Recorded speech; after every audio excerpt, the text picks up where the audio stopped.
Hey authors, not to freak you out, but what if that bad thing comes to pass? Could you be okay anyway? I'm Claire Taylor, and I'm going to prove to you that no matter what happens, you can continue to be a writer.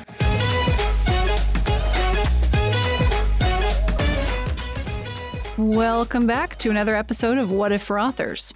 I'm glad you're here. My name's Claire Taylor, and I'm an Enneagram certified coach for authors, as well as a humor and mystery writer. All my services, courses, and books for authors can be found at liberatedwriter.com. Go check it out if you're curious about how you can build a more sustainable author career in uncertain times. Oh, also, I have a new book out called Write Iconic Characters, all about using the Enneagram to develop realistic and relatable characters that live rent-free in the reader's head. You can find that on most major retailers or go to books2read.com/WIC. And that's a 2 as in the number 2, books2read.com/WIC. For some reason, I thought I'd already covered today's topic in an episode, but if I did, it was just as a side bit of another topic. So I figured now might be a great time to dive straight into it. Why now? No reason. Just, everything happening. There are pretty seismic shifts, not just in our industry right now, but in the American economy and by extension, the world economy. So things that used to work for our personal finances or business processes are not working as well or even at all. Those of us who tend to think a few steps ahead or a mile ahead, we may be struggling to see a path to the life that we want. Depending on your economic situation, this might not be a new thing for you. For many people, though, it is. It can feel like waking up from the American dream for the first time, and that's a tough situation to find oneself in.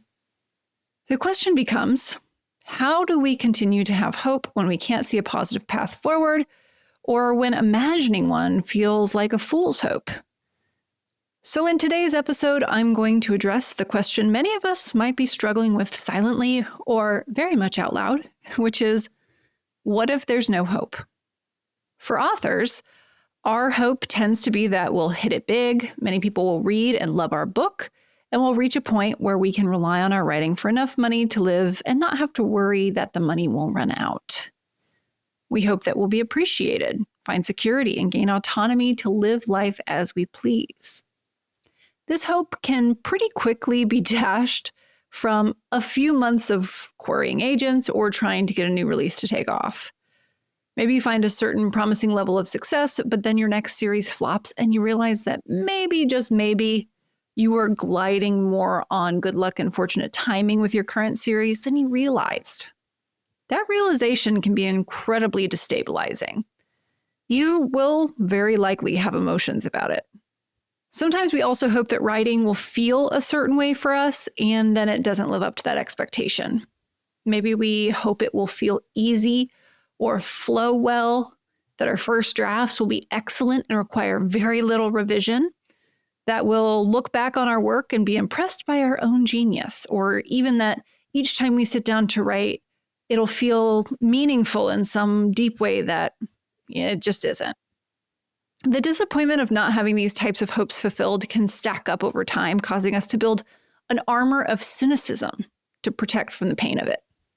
It's important to understand that the cynical suit of armor we build to protect us from pain, it's not made of steel, but of lead, and it poisons us over time.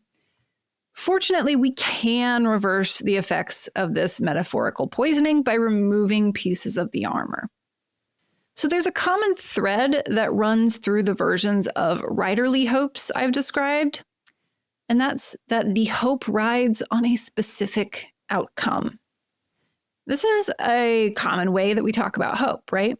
I hope this book hits the top 100. Then if it does, we give ourselves permission to hope for the same or better outcome again. And if it doesn't, we may revoke our hoping privileges in the future. To maintain one's ability to hope, it has to stop being contingent upon desired outcomes. We don't control outcomes, and hope is an essential motivational element that we cannot continue to function without. When looking at motivation, literally what moves us internally and externally, Hope is essential for growth and healthy decisions that remain in alignment with our values. Hope generates healthy and productive cognitive patterns of curiosity, exploration, and open-mindedness. Hope generates healthy and productive emotional patterns of compassion, humility, and allowing ourselves to feel emotions without worrying that we'll get stuck in them. And hope generates healthy and productive behavioral patterns of physically caring for ourselves and others, selfless courage, community involvement, and yes, typing out the next scene. Hope is a motivating force, and without it, our motivation usually falls back onto that trusty core fear of our Enneagram type, which is always waiting to take back the wheel. When we make hope contingent upon a particular set outcome at a particular time, we're very likely to lose our ability to hope. The type 1 reformer may lose hope that things can change for the better. The type 2 helper may lose hope that they deserve to be loved. The type 3 achiever may lose hope that they have value. The type 4 individualist may lose hope that their life has meaning.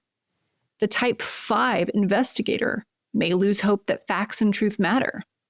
The type 6 loyalist may lose hope that others will show up for them. The type 7 enthusiast may lose hope that anything will satisfy them. The type 8 challenger may lose hope that their actions have an impact.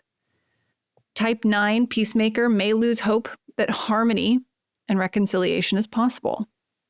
And when one of these types loses that kind of hope, we call it an existential crisis. It's a big fucking deal. It makes it incredibly difficult to get out of bed, let alone work on the next book. So what do we do if we notice we're losing or have lost this essential hope of our type? First of all, we don't judge ourselves for it. That helps nothing. If you notice that you're judging yourself or others for losing hope, it's time to pause and look into that. Occasional hopelessness is a normal human experience, and nobody really teaches us what to do in an existential crisis of that nature. A practice I use, and one you're free to borrow, is that when I catch myself judging someone or myself harshly, I ask, where am I missing the opportunity for compassion here? Now, catch myself is a load-bearing concept here because it's not always easy to catch ourselves in these patterns. I fumble the opportunity more times than not. Okay, so you notice you're losing hope, or maybe your stores are already bone dry. You move away from judgment and self-recrimination, and then you can ask yourself, where have I attached my hope to a particular outcome? You could spend a week mulling this over, and it wouldn't be too much time. You may find lots of places where this has happened. If you're struggling to spot areas, then you can also ask, where have I been disappointed by an outcome lately? And that'll get you pretty close to the target. The idea that hope is only made valid or not if the outcome is to our liking is reinforced over time in large part as a result of an individual's privilege. So stick with me here, folks. If you are financially secure, well-connected, fairly able-bodied, and lack the additional barriers presented by things like racism, sexism, transphobia, ageism, fat phobia, immigration status, and so forth, you are way more likely to end up with outcomes resulting from your efforts that are to your liking. This is a proven fact. So in that way, you may be able to last longer attaching your hope to a particular outcome before you have to find another approach. Here's the big point I would love for everyone to take away. The sustainable kind of hope we need is generated independent of outcomes. We don't wait for the conditions to be just right for it to fall into our lap. We simply choose it. Hope is a choice, a courageous fucking choice. You choose to act out of hope, and you do it independent of the situation. When the desired outcome seems obvious or likely, that's not when we need hope. We need it when any desired outcome seems unlikely, even impossible, and we don't see a path there. That's what hope is for. When the book launch goes better than forecasted, we don't need hope. When the book launch is a massive fucking flop and we're not sure if we'll ever recover, then we need hope. But do we know how to get our hands on it? I find it useful to audit myself in this way, to take an inventory. Am I only practicing the choice of cultivating hope when it's easy to do so? Because that's not when I really need it. Okay, so concrete example time. Let's say you have a chronic health condition, as many of us do already, and everyone who lives long enough will eventually.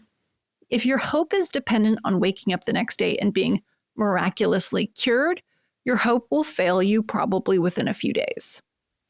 But if you choose to hope that one day there will be a cure and that others who might have lived with your condition will not have to endure it, now there's fuel that will keep the fire alive. That hope is not dependent upon a specific outcome in a specific time frame. That hope reaches beyond our own situation and outcomes, connecting us to a shared suffering. And we may feel empowered and inspired to work toward the easing of that suffering. This hope is not dependent on an individual outcome, therefore it cannot be toppled by one. It's fueled by humanity, yours and the greater humanity that connects us. We see this flavor of sustainable hope really play out in the actions of those who lose children to school shootings, then fight for legislation that will keep the suffering from continuing through our shared experience. You see it with people who lose a loved one to a disease with no known cure, but choose to hope that someday it won't happen to other families and put their action behind moving us all closer to that reality. And you see this in storytellers who write ideas, emotions, and events that connect to universal suffering and may offer some small solace to others. You see it in those authors who struggled to build a business, and rather than seeing it as a castle they need to defend from invasion, they offer guidance to newer authors to help them avoid the pain they once endured. You don't need to feel hopeful before you choose hope. You don't need to see a clear path forward before you choose hope. And you don't need to wait for promising external conditions before you choose hope. If this were the case, our industry, especially indie publishing, wouldn't exist. This industry was built upon the decision to hope, not the ideal conditions for it. I think about my nation's history. All progress for human rights has been made by people who were not facing conditions that stoked easy, hopeful emotions or thoughts. But those people chose hope anyway. They chose hope so fully that they risked their lives for it, often knowing that they would never get to experience the fruits of their decision, if those fruits ever even grew. We all feel moments of hopelessness. There's no shame in that. We will even have times when we know hope is a choice, but we're too tired or downtrodden to make that choice. That's okay. Just remember that it is there. It's also necessary to surround yourself with people who are making hopeful choices. This sort of courage spreads from person to person. It inspires. So allow yourself to not only inspire others, but to be inspired by others. Writing a fictional story in times like these is a decision to hope. What you hope for may vary. For me, writing is an act of hope that I'll lighten someone's load and remind them of the gifts that they bring to the world. It's an act of hope that some iconoclastic idea I stick my neck out to share will make someone who has also had that idea feel less alone and alienated. I don't wait around for verification of these outcomes to continue choosing to act in ways that support them. So I've obviously tried the approach of sitting down with the hope that the book will make $1 million and be widely praised. And that outcome-dependent hope can really freeze me up like nothing else. I start making decisions for the story based on what might lead to that star-studded outcome. And guess what? Nobody fucking knows the formula. Not me, not the person who just wrote a bestseller, not the publisher who claims to know, or the agent who says they can spot it. Nobody. People get lucky, sure, and some knowledge is more sound than others, but when we start claiming to predict outcomes with reliability, we only end up proving ourselves wrong. One way we can support our ability to choose hope is to read stories from authors who are way ahead of their time. Being way ahead of your time requires a lot of courage. They chose to hope that one day the rest of the world would catch up with their vision. Obviously, probably want to forego the Orwell and Huxley books here, at least for this purpose. But the author I tend to go to is Kurt Vonnegut. But if you're not a satire writer, then you may have someone else to look toward. But find yourself an author mentor like this and let yourself cultivate your hope by watering it as you read their writing. I also find inspiration from reading about early activists. A lot of people aren't aware that in the early 1930s, Berlin, Germany had an institute dedicated to researching trans health. That was almost a century ago, which really debunks the harmful myth that trans people are some new phenomenon of pulp culture. That was almost a century ago, which really debunks the harmful myth that trans people are some new phenomenon of pop culture or whatever nonsense the person is arguing to avoid examining their own gender and sexuality. But of course, because Nazis suck, they burned down the Institute in 1933, erasing all the research and knowledge it contained. So this type of attack on the very existence of trans people has been happening for a long time. And it's unfortunately back with vengeance today. And yet, trans people, trans activists, and their allies are choosing hope. There aren't a lot of ideal historical outcomes to encourage that, but they chose it anyway. I'm not bringing in this example as like inspiration porn for those outside of the trans community. It's just that a lot of times when we've enjoyed some privilege or another that tends us toward higher frequency of desirable outcomes, we end up demanding proof that hope makes some kind of sense before we choose it. The only sense it needs to make is that if you don't choose it when you can, you'll be lost. So here are some ways that I see authors choose hope. Writing the story that they keep thinking about before bed, even if they don't know how to market it. Sharing both their wins and losses with other authors. Committing to practices that manage the inner critic, letting go of cynicism. Writing the next book in the series when the last one fell short of sales expectations. Starting a new pen name that aligns with their passions and values. Taking a break from writing to care for the rest of their responsibilities. Forming connections with other authors, especially after former author friends mistreated or betrayed them. Engaging in conflict to work toward resolution. Sharing honestly with your audience. Asking for help and support. Offering help and support to other authors, and not in a self-aggrandizing way that's just clearly to show off your own sales. Reading the books that shape their genre. Rereading the books that made them want to become a writer. Saying no to the demands of others to say yes to their writing time, and on and on and on. Not all of these will be what hope looks like for you, but these are examples of where I have seen authors choose hope recently. I see authors choose hope every day, but they don't necessarily see that that's what they're doing. And it's so important to see that we're already choosing hope and recognizing how much it sustains us. Where do we get the strength to choose hope? Sometimes we look back on the choice and can't believe we actually did it. I feel that way sometimes. How the hell did I muster the courage to publish the Jessica Christ series? I didn't see it as hope at the time, but it was. And it was maybe I was foolish and I didn't realize how much hate I would get for it. But maybe I did, and maybe I just chose it anyway.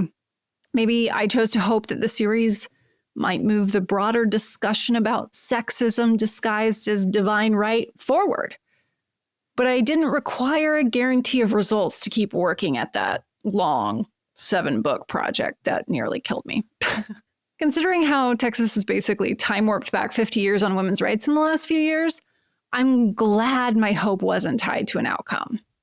I'm still glad I wrote those books. Every now and then I get an email from someone who is really glad that I wrote them too, and that's a bonus for sure. So if you're wondering, what if there's no hope? I'll just say hope is always there to choose. If you're waiting for a guarantee of results to fall right into your lap before you allow yourself to feel hope, yeah, you're screwed. But that's not how hope really operates, not the sustainable kind that moves humanity and the individuals within it forward over the long run. You can always choose hope. Maybe you're too tired for it today. I get that. Choose it tomorrow, maybe. And if you still don't have the energy, reach out to people who will lift you up until you do have that energy, that strength. And if you don't have the energy for that to reach out to people, well, I'm glad you're here. I'll lift you up. So let's start with a small choice, a teeny tiny choice, as tiny as you need it to be. Hope can be found in very, very small choices. Drinking a glass of water can be a really hopeful choice. You're investing in your health.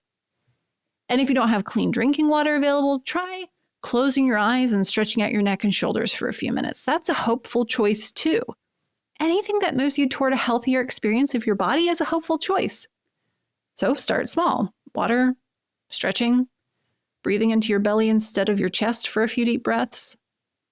If you're struggling to find hope, to choose it, just choose to do one of those things right now. And ta-da, you're choosing hope. Do what you can when you can and ask for help when you need. And that's your part to play. As authors, we get to write characters and worlds that show others what's possible. So maybe that's, in a small way, like your cozy sleuth learning to trust her gut, or your ragtag team of misfits coming together for a common cause. We get to water the hope of others. And in doing so, we are choosing hope for ourselves. It takes courage. It takes a willingness to occasionally look foolish in the eyes of others. But hope is available. And we need it like we need food. So what's one small act you can do today that demonstrates hope? Think of something and then do it. Don't discount the small stuff, because the small stuff opens the door to bigger things. And the small stuff matters all on its own. So that's it for this episode of What If for Authors. Every episode I record and post for free is my choice to pick hope. I hope that someone listens to these episodes and is spared some pain or feels understood. I hope our industry can stick around through whatever upheavals come our way. I hope storytellers keep telling stories until the end of time. I don't think this podcast will be the deciding factor in those bigger dreams, but I'm happy to know that I'm a voice in the chorus. It generates hope in me. So thank you for listening, and I hope you'll also join me for the next episode. Happy writing.